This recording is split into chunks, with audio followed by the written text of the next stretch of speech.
Back at it again. Ugh. All right, what's going on, Giga Chad? What's going on, boys? Today what am I talking about today? Today I'm talking about I was about to say Ilya.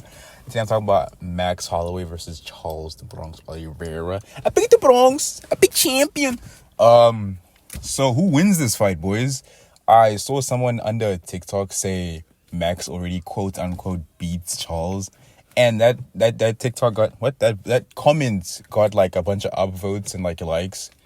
And it genuinely shows you the direction that the MMA community is going. You know, that's 6 weeks, no UFC really be having my N-words in real cataclysmic, you know, bubonic, what's that thing they do when they put like a needle in your nose? Post-mortem, I'm thinking. It'd be putting niggas in a really strange position where their brains don't work anymore. Because Charles got injured in that fight, and Charles was young. So was Max. That fight happened, like several years ago. I don't even think my balls dropped at that time. But who wins the rematch? Who genuinely wins the rematch, boys? Now, we have Charles Oliveira, right? Insane grappling. Really good Muay Thai. Overall, a very well-rounded fighter. Not as good as Peter Yan, though. Like, Peter Yan is super well-rounded, man. We don't talk about it enough, man. I might make a video on that. But, like, Charles is very well-rounded. Extremely, extremely well-rounded. And so is Max, right? Max is probably one of the best contenders at lightweight right now. Besides Almond, besides Patty, of course, and who else? Yeah, I think Max is up there in, like, the top 3. Like, best candidates to get the belt. If Ilya didn't exist, of course, you know. It's one of those situations, one of those timelines where if someone didn't exist, this guy would be champ. Or someone didn't exist, this guy would be the GOAT, you know.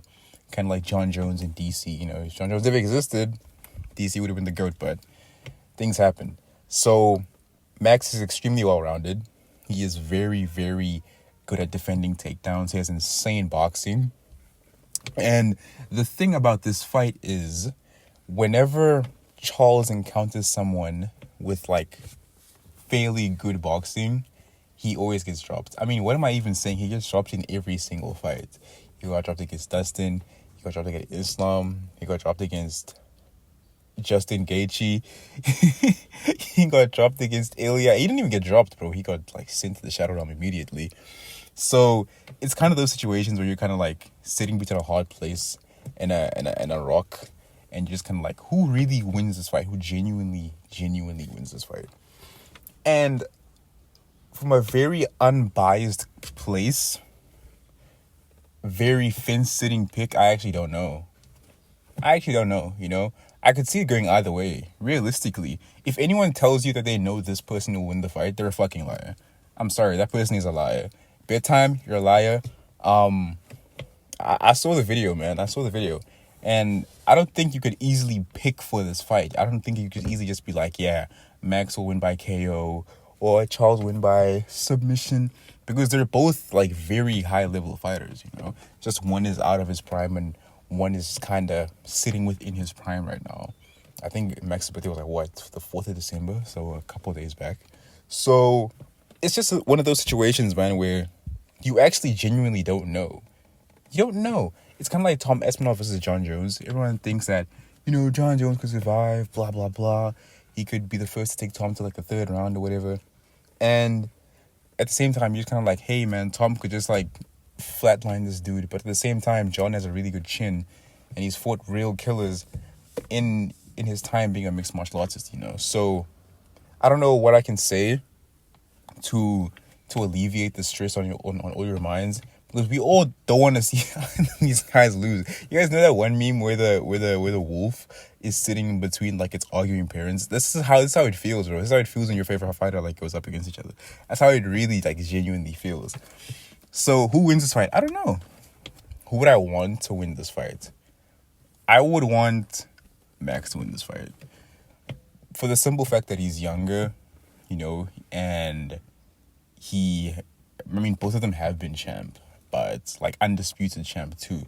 So they've kind of completed the UFC timeline. At this point, they're just kind of, like, making fun fights. So, I mean, I would want Charles to win at the same time. I don't know who I want to win. That's the thing. It's very difficult. It's a very difficult spot they've put us in because everyone likes these guys, bro. Everyone loves these guys. Everyone just loves their character, the way they fight. They're absolute warriors. And I would honestly just prefer Max to win, because that way he's not as old as Charles. I think Charles is like, what, 37, 38? So Charles is kind of reaching the end of his career at the moment. And that whole era of Justin Gaethje, Dustin Poirier, Charles Oliveira, like that entire era is kind of like, fading away. The new era of lightweights is coming, and I wonder what it's going to be like. It's going to be pretty interesting to see because every time there's a new era of lightweights, the division gets better and better and better and better and better, like more high level, more interesting characters, more interesting styles. It's just fun to watch. But who do I think wins? And who do I want to win? Max. Probably by decision. 50-45, for 9-46. Maybe even TKO. Who knows? Who genuinely knows? Like, something could happen, But that's the video, boys. I hope you enjoyed it. Please like and subscribe. I am trying to get out of poverty, so I would really appreciate that. All the love in the world. God bless and have a good weekend.